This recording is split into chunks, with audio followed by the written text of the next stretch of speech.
Continue on now to Movie Spotlight, our Friday feature where we invite our film critics to give us their recommendations on what to watch this weekend among the latest releases here in Korea. And let's bring in our critics now. First, we have, to my right, Jason Bechervaise. Jason, hello, it's good to see you. Hello, Django.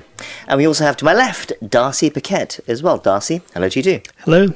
Okay, so two Korean films to look at this week. One, a more commercial release, and the other by the author Hong Sang-soo. And we start with the commercial release. It's called Virus and has the same name in Korean as well. And while that title may make it sound like a drama about a pandemic or some sort of epidemic, it's actually a romantic comedy starring Doona and Yoon-seok. Jason, this is your pick this week. Can you tell us more about it? Yeah, so the title's a bit misleading. I don't know, maybe call it Love Virus or something. The working title was a little bit different, but maybe they just felt that was a bit cliche. So, yeah, it is essentially a kind of love virus, but it does actually happy virus. but it does actually kill those infected. So there is a dark twist there. Right. Okay. And yeah, it follows a translator played by Doona, who she has this at the beginning of the film has this really awkward blind date with a researcher played by the wonderfully eccentric Son Seok-gu. Now he proposes to her on the first day. I mean, he's basically invited into her home by her mother and sister. Kind of, yeah. I mean, it's a blind date, and she's not particularly happy about it. And then anyway, the following day she wakes up and she's a kind of different person. She finds pleasures in these small things, even this like message that she receives from a childhood friend he's now working as like a car salesman, and so he's sending these messages to his friends to try and get him to buy cars. And so she turns up at his showroom, and then they go for a ride. And then she learns she's been infected, and now the authorities are hunting them down. And the researcher, he's become seriously ill, and but she's told only to trust one virus expert, played by Kim Yoon-seok, who can potentially find a cure. It's directed by Kang Yi-hwan, based on the 2010 novel. It's translated as Extreme Youth, so Cheongchun-guk Kangi, by Jimin. I understand the film is quite different, although I haven't read the book myself. The director helmed the independent film, The Impressive Juvenile Offender, that was hit on the festival circuit. He also made the underappreciated Sorry Apple, starring Moon Suri from 2008. So there's some strong pedigree involved in the movie. Now, Virus wrapped up filming 5 years ago, so they're using their smartphones, and clearly it's from a different time. I feel sorry for the director, because when I was researching this, Sorry Apple apparently took 3 years to get to Korean theaters after screening in Toronto. So I really feel for this director. He's made some good films, and it just takes him an age to get to cinemas. 5 years, that is quite a long time. Well, I think it was in development for quite a few years before that as well. So he's spent a big part of his life preparing this film. For him. Perhaps it was delayed because of the title and the topic, considering that we just went through a pandemic. I'm not sure, but There's lots of things. Yes, but as we said, it has nothing to do with a real virus. It is about a love virus, as you said. Quite a bizarre concept. It is. Jason, does it work? It does! I'm happy to say it does work. I liked it a lot. I just looked at the kind of netizen scores, which weren't great, and the box office was really bad, which I'll talk about shortly. But yeah, I kind of went in and I didn't really know much about the film. And I was pleasantly surprised. It's really wacky and eccentric, but I loved it.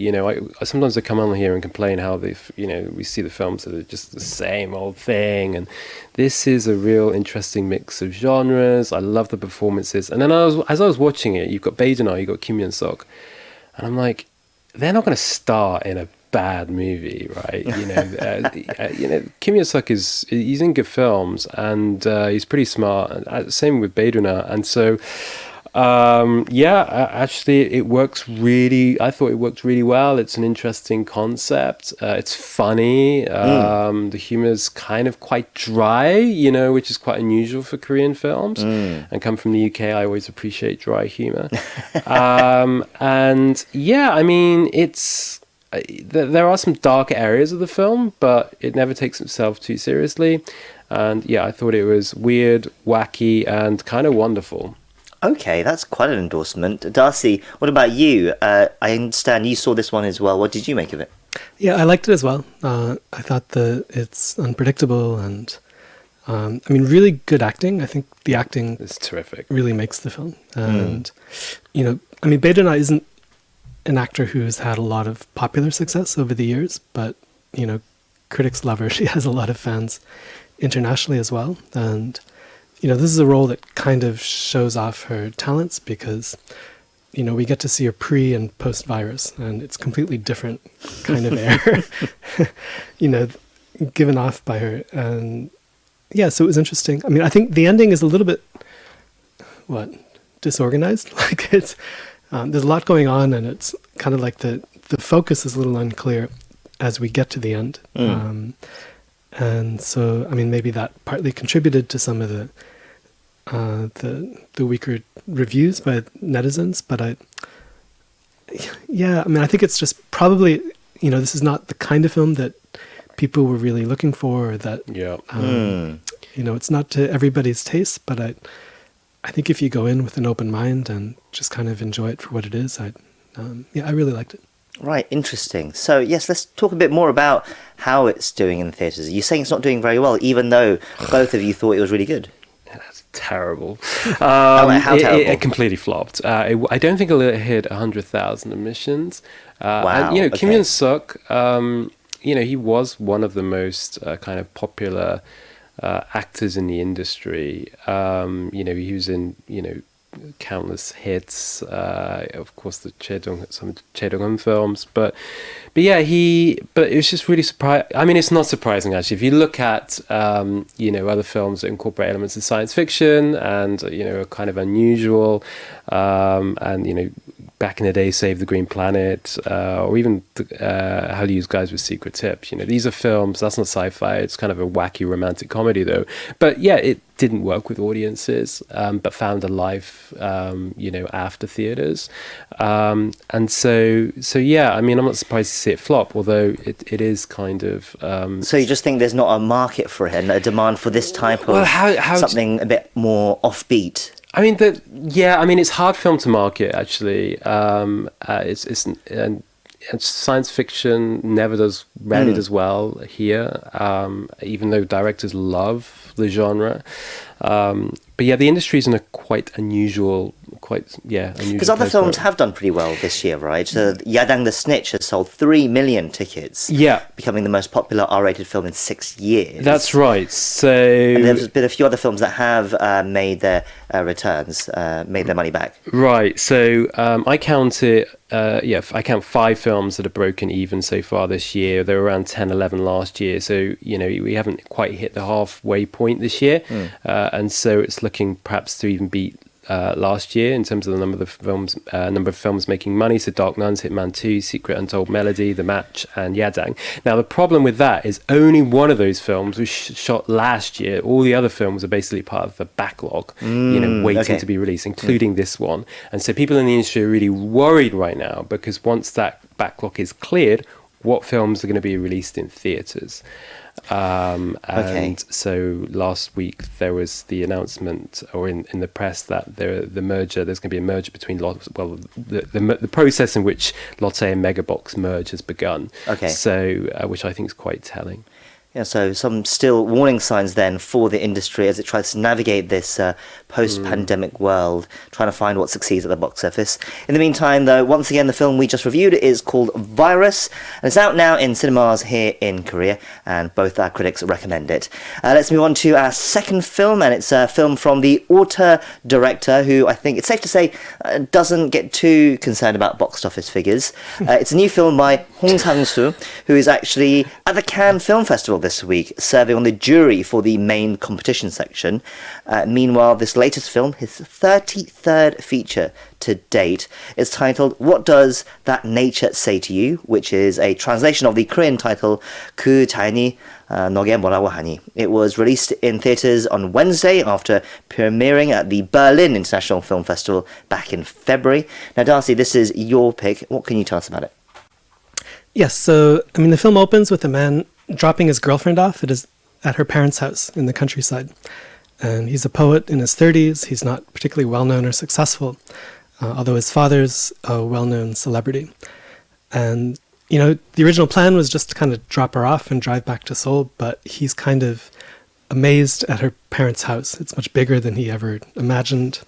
It was completely designed by his girlfriend's father. And so he comes up the driveway to take a closer look and then unexpectedly runs into her father.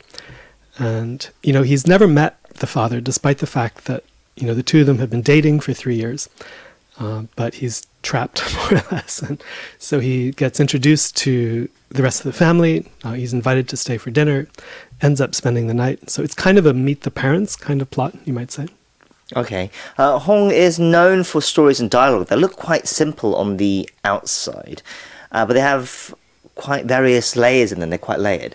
What sort of themes does he explore in this film? Yeah, I think that, you know, it's hard to identify a clear theme, and yet we do sense a different worldview between the characters, you know, particularly the poet and the girlfriend's family. And, you know, the boyfriend or the poet, he has this really strong commitment to abstract values like beauty and knowledge, but you also sense that he's kind of a bit inflexible and that he intellectualizes the world.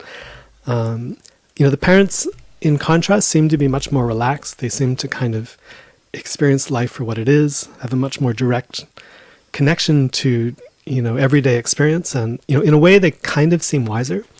So, you know, as they're talking to each other, as they're getting to know each other, as the parents are kind of subtly testing, you know, their daughter's boyfriend to see if, you know, he's the kind of person that they want a part of his family or not. At the same time, it is kind of looking at two different approaches to life and two different worldviews, and they do come a bit into conflict. You know, particularly when the boyfriend ends up drinking too much.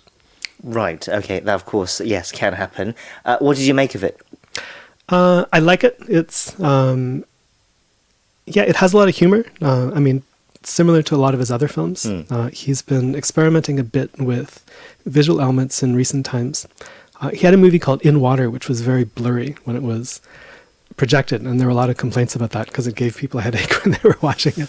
But he was interested with this idea of this concept of blurriness, and here he does the same thing, but in a less pronounced way. And, you know, there is some dialogue in which the boyfriend character talks about the fact that he needs glasses but doesn't wear them very often and kind of feels more comfortable in a world that's slightly blurry. And so in a way, that's kind of a theme that underlays the film as well.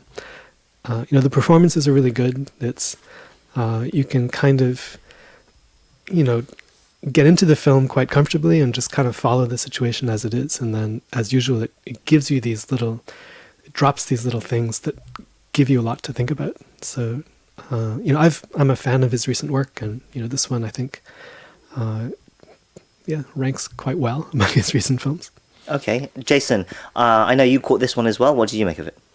Yeah, I really liked it. I mean, with Hong Sang-soo, he plays around with, you know, variations. Sometimes you feel like you're just watching the same film, but there's always subtle differences. And over recent years, I feel like his films have become a bit more optimistic, a bit more humorous. And here, I mean, for me, it was interesting watching a film where he's not an ideological filmmaker, but I see kind of references now to kind of social commentary. I mean, one of the characters in the film, his father's a really famous kind of lawyer.